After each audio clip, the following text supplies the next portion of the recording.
Europe 1, 9h27, Patrick Cohen. Bonjour Michael Hirsch. Bonjour Patrick, bonjour à tous. C'est l'heure de votre lettre ou ne pas lettre du jour. Oui. Et vrai. alors et pardon, alors il manque le mot, c'est Karl Marx. Hein, Mais oui, voilà. absolument, camarade Patrick. Oui, bon, alors je mesure à quel point c'est incongru de parler de Karl Marx sur l'antenne d'Europe 1, donc j'ai décidé d'en faire un peu plus que de raison. Cher Karl Marx, si je vous écris aujourd'hui, c'est parce qu'il y a comme un parfum de lutte finale dans l'air et que surtout vous êtes né il y a 200 ans. 200. Et comme l'homme 200 du songe, faisons un révolutionnaire.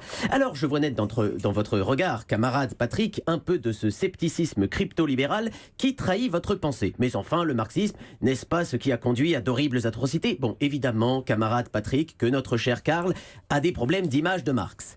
Mais enfin, Karl Marx n'est quand même pas responsable de ce qui est devenu le marxisme. Tout comme, je sais pas moi, les Dalton ne sont pas responsables du daltonisme, les hippies du hippisme ou Evangélie de l'évangélisme.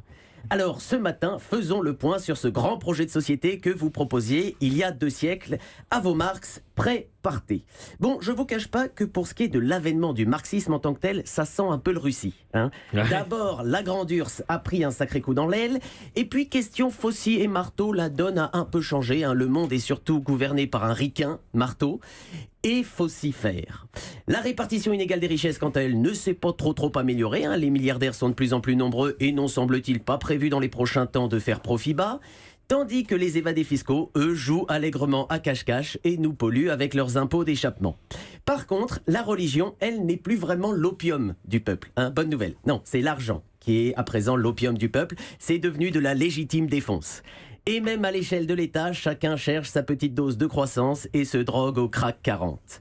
Alors évidemment, devant ce constat, camarades, on se dit que la République en Marx, ça semble pas être pour tout de suite.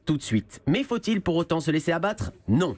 Alors, heureux qui, communiste, demain célébrera votre anniversaire avec un bon coup de rouge et puis avec un gâteau dont on coupera les parts de manière bien égale, pour une fois. Veillons tout de même pour le gâteau d'anniversaire de Karl Marx à ne pas choisir un financier ou une religieuse. Oui. Et puis profitons-en aussi peut-être pour lire quelques pages de vos ouvrages afin d'éclairer notre époque grâce à vos lumières, cher Karl Marx, même si je sais, camarade Patrick, qu'il ne faut jamais prendre des messies pour des lanternes. Tendrement, Michael. Michael Hirsch, merci beaucoup et à vendredi prochain.